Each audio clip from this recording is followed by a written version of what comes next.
Welcome back नाजरीन। हम बात कर रहे थे जनाब डॉक्टर मियां जमशेद इस्माइल साहब से। आइए गुफ्तगू का सिलसिला वहीं से जोड़ते हैं। जी डॉक्टर साहब, आप बताइए कि आप चीफ एग्जीक्यूटिव हैं पाकिस्तान पोल्ट्री इंडस्ट्री की बहुत नामवर कंपनी पोल्ट्रीटेक इंटरनेशनल के। तो आप ज़रा अपनी कंपनी के हवाले से बताइए कि आपकी कंपनी की पोल्ट्री इंडस्ट्री के लिए क्या खिदमात हैं। एक तो मैडम बहुत रेवोल्यूशनरी स्टेप आया पोल्ट्री में, कंट्रोल शेड का। This is all fully automation based. तो हम एक तो उसमें काम करते हैं, ऑटोमेशन सोल्यूशन प्रोवाइड करते हैं। We provide feeding system, heating system, cooling system, drinking system, all the system and all the equipments which are required for the poultry, हम ये प्रोवाइड करते हैं। तो इंपोर्ट करते हैं आप? जी इंपोर्ट भी करते हैं।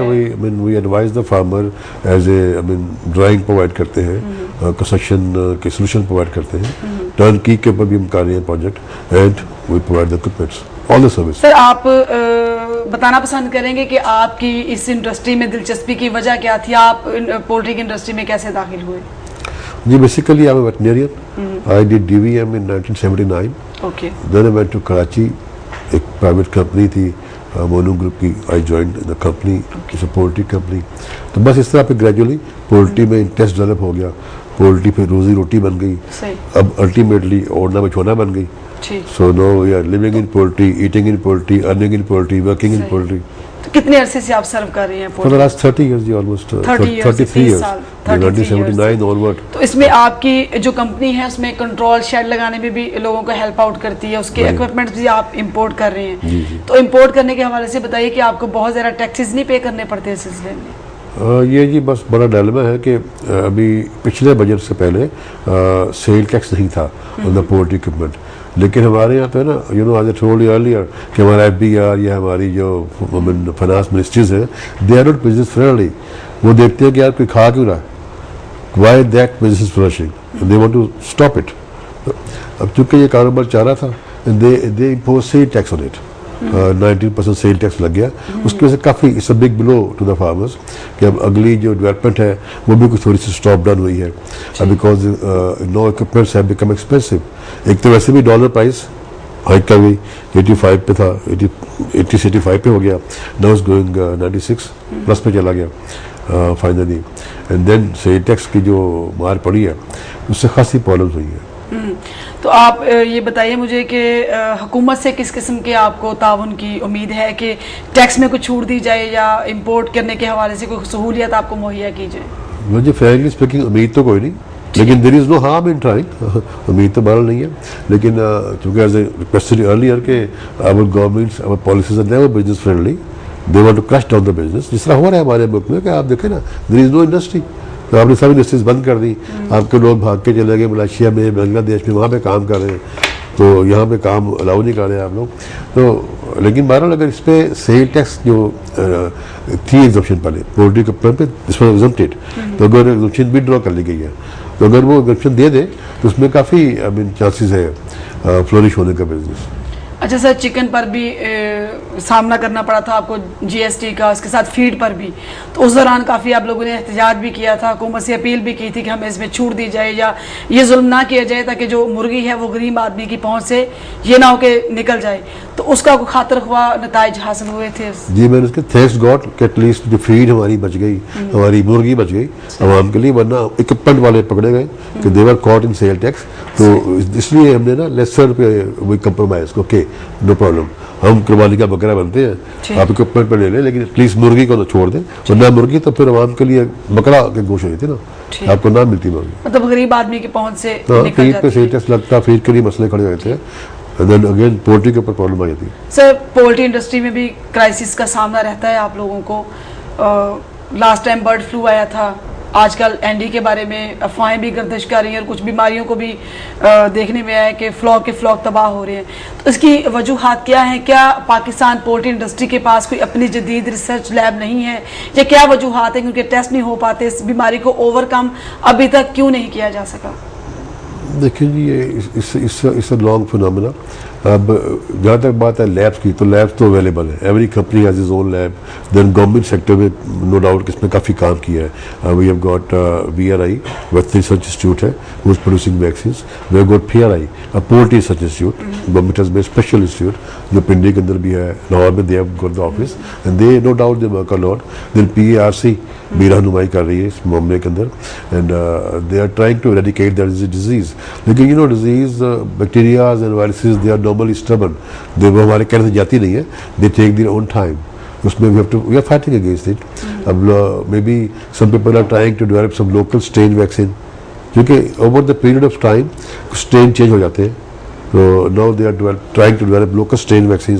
PRI भी इस पे काम कर रही है, PARC भी कर रहा है, एंड वी होप के will be able to control it.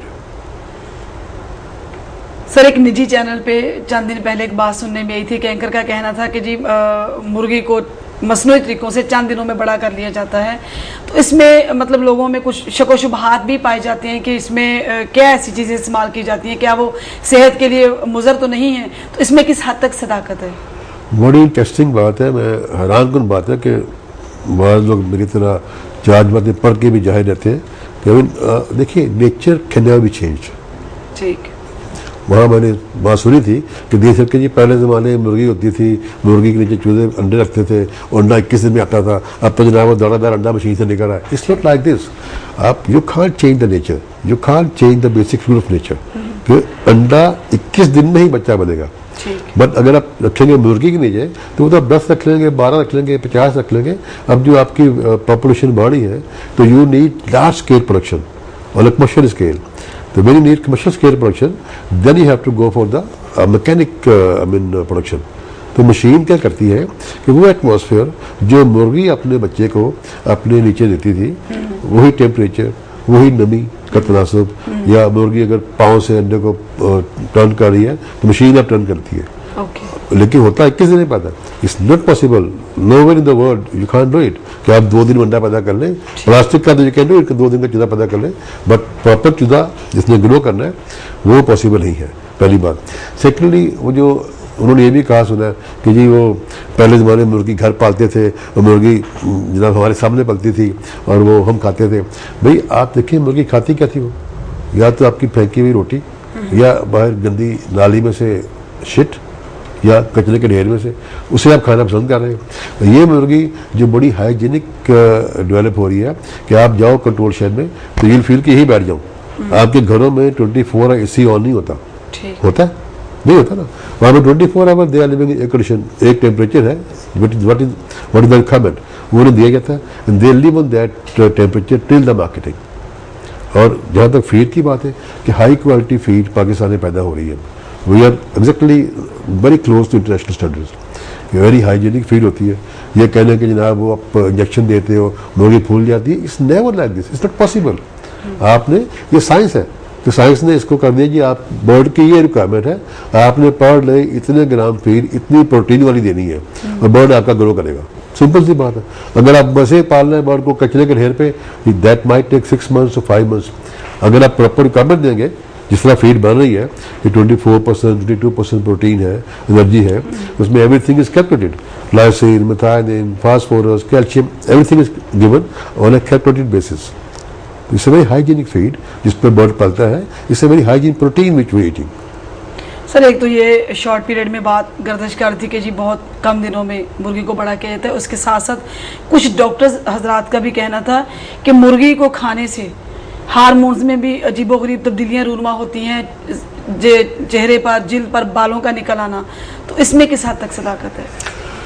ये मैंने सुना कि जी वो कह रहे हैं जी ऐसे ऐसे बाल निकल आते हैं। तो आई नेवर सॉ एनी नाउजुबिल्लाह गर्ल इन पाकिस्तान रीच के मुंह वाली बालों वाली कोई लड़की ऐसा मेरे घरों में, हमारे घरों में ऐसा कोई मीडिया पे तो नहीं देखने में आया है भी नहीं, सुनने की हद तक है। बड़ी एक बच्चेगाना सी बात है ना, बिकॉज अब जो बच्चे आप देख रहे हैं हमारे यहाँ पढ़ रहे हैं, 2 साल का बच्चा भी वो हैंडे वाली बोटी खा रहा है। ये हैव नो अदर ऑप्शन। बच्चे सारे क्या खा रहे हैं? KFC and AFC and all chicken, घर के अंदर चिकन इज डेली, तो कुछ नहीं हो रहा।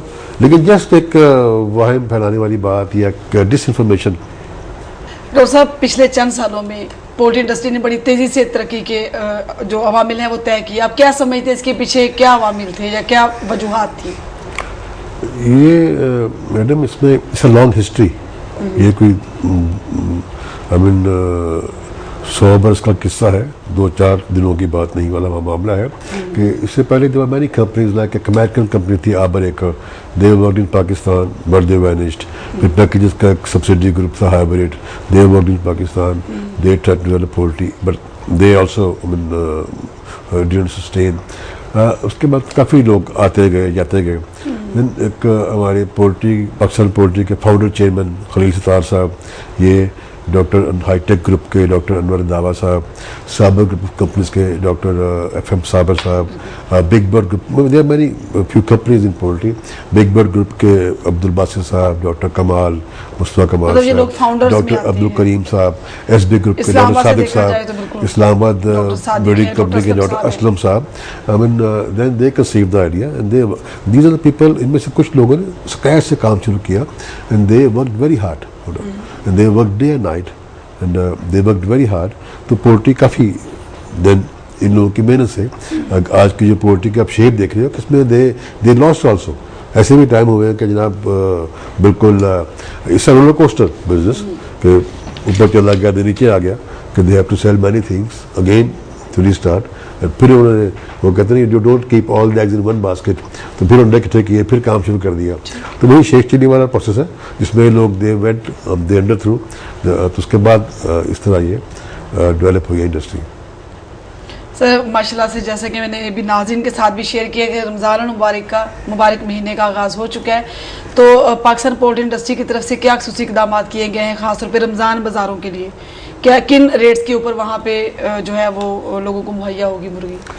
और जनाब मुर्गी तो पहले ही दाल से सस्ती है, ठीक, मुर्गी पहले ही आपको सब्जी सस्ती मिल रही है और इसमें से क्या आप चाहते हैं। बट इवन दैट देखिए पाकिस्तान पोल्ट्री एसोसिएशन हर साल रमज़ान बाजार लगाती है and we subsidise the poultry. हम उसे कम रेट पे हम फार्मर से रिक्वेस्ट करते हैं कि यार अब रमज़ान के तकद्दुस में ये वाहिद इंडस्ट्री है। बाकी देखिए चीनी के पैसे बढ़ जाती है, फ्रूट अगर केला 100 रुपये का है 200 हो जाता है, अगर आम 50 का है 100 हो जाता है, एवरीथिंग गोज अप। ये वाहिद इंडस्ट्री है जिसमें काम करती है और आपको they provide cheaper chicken what ever is, चूँकि इससे पेरिशेबल आइटम, इसमें you can't control the prices, ये डिमांड और सप्लाई पे होता है। अगर सप्लाई हाई नहीं पीछे, अगर डिमांड ज़्यादा है तो obviously rate will go up on the upper side, but even then whatever is the rate, Pakistan जो पोल्ट्री एसोसिएशन है they work for this, they call all the farmers कि आपने सब्सिडाइज रेट पे देना है बर्ड, तो उस पर फिर हम पैसे कम करते हैं 10 रुपये किलो 20 रुपये kilo, we give the lower rates. ठीक सर, और पोल्ट्री फीड के बारे में भी लोगों को मुख्तलिफ किस्म के अबहाम पाए जाते हैं कि उसमें कुछ अज्जा ऐसे भी शामिल हैं जो हलाल नहीं है, तो एक डॉक्टर होने के नाते आप हमारे नाज़रीन को क्या किस तरह से ब्रीफ करेंगे कि इसमें किस हद तक सच्चाई है इस बात में? There are misconceptions. देखिए जो मकई हम खाते हैं वही मकई हम फीड में डालते हैं, ठीक, जो गंदम तो खैर अलाउड नहीं है, वही अगर हो तो वही फीड में डलेगी। जो चावल हम खाते हैं वो ब्रोकन शेप में फीड में आता है, फिश मील है, देन सोयाबीन मील आपकी इम्पोर्ट हो रही है, they are all expensive items. ये ऐसा सिर्फ अभाम है क्योंकि इसमें अब मुर्गी एक ऐसी चीज़ है, मुर्गी अंडा, इसमें किसी किस्म की मिलावट पॉसिबल नहीं। देखिए इस दौर में जहाँ पे आपको लाइफ सेविंग ड्रग भी मिल रही है मिलावट शुदा, जहाँ पे आपको बकरे के गोश्त में पानी गंदा पानी मिलता है, जहाँ पे आपको दूध में गंदा पानी मिलता है, तो poultry is the only thing which is available in its true form. कि अंडा is a naturally packed capsule full of protein and energy, तो आप उसको खाएं, उसमें कोई प्रॉब्लम नहीं है। You can't inject anything into it. Same is the bird कि ब्रॉयलर के अंदर गोश्त के अंदर आप कोई मिलावट करने की पोजीशन में नहीं है। यहाँ पे हमारी गुफ्तगू का सिलसिला भी जारी है, यहाँ पे वक्त हुआ एक शॉर्ट ब्रेक का, हमारे साथ रहिएगा।